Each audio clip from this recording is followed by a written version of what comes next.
Well, hello, brothers and sisters in God's freedom.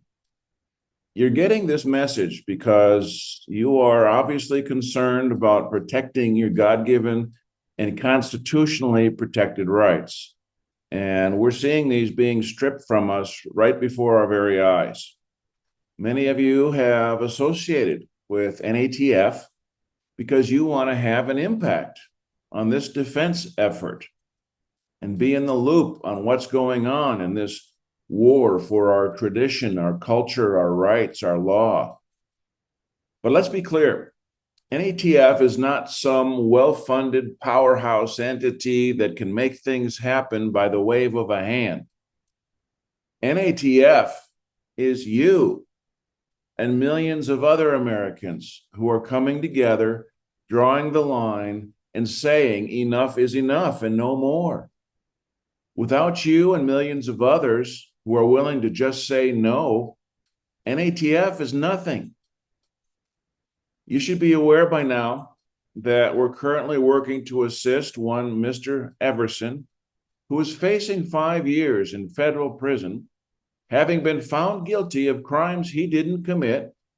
He was accused of violating laws which were never identified. He was held accountable for another person's liability.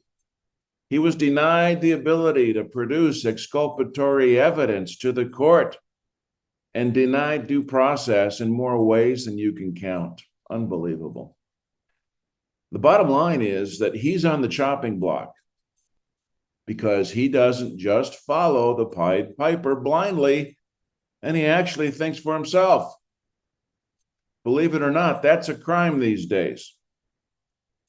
I recently put out a notice that we're trying to help him, and we asked for some support from over 5,000 like-minded, freedom-loving, conscientious people in our circle. And I am so sad, even grieved, to say that only one lady from that sample stepped forward with enough love in her heart and concern for her fellow man to actually act on that compassion. 5,000 people have turned their back on this man. So then, let me ask, when are you going to be on the chopping block? Will you have the hope that people will come to your aid?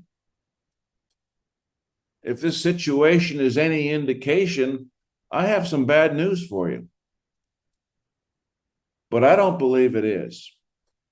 Unless people start coming together and helping each other, you will be completely on your own. Let that sink in. Not only being unjustly persecuted, but think about the feeling that you will have when you realize that nobody else cares and you're on your own. So let me share something with you that's important for all of us in life in general, and it most certainly applies to this situation, and I think we can all learn from it. It's a book that I highly recommend called Christ Returns and Speaks His Truth. And it contains lessons and words from Jesus, which are not all necessarily in the Bible. These are actual words from Jesus who is talking. And I begin reading now. This is Jesus. A man shouted out to me, "Tell us, teacher, how do we remain peaceful with our neighbors when they themselves will give us no peace?" I said to him, smiling, "When your neighbor comes to you and says he has to travel some distance away and does not want to go alone and asks you to go with him, what do you do?" The man laughed. "Well, if my neighbor wanted to take me away from what I was doing, I would not be pleased. I would tell him to find someone else to go with him as I was busy." "And how would your neighbor feel?" I asked. The man shrugged. "I don't know." "And next time you needed him to do you a favor, how will he respond to your asking?" The man was no longer laughing. He did not reply. Another man said, "He will swear at him and tell him to go elsewhere for help. I said to the people, he has answered rightly. And how will he feel? I pointed to the man who had first spoken, smiling at him. A woman shouted above the laughter, he will tell everyone he meets what a selfish and miserable neighbor he has. Perhaps he will want to hurt him in some way. There were shouts of agreement, and I nodded. Yes, he will have forgotten that he was once asked by his neighbor to walk 1 or 2 miles with him, and he refused. He will not see the law of reaping and sowing at work in his life. He set it in motion when he refused to go a mile with his neighbor. And now he is reaping of his attitudes and actions. Of what use to be angry when he has created the situation by himself? The people laughed and nodded and spoke to one another. Never before had they heard such knowledge of human behavior. Here was an entirely new teaching. Jesus said to them, I said to them, I advise you, when your neighbor comes to you asking you to walk a mile with them or anything else that will make him more at ease and happy, first think about what you would like him to do for you if you also have a need. How would you like him to respond to your request?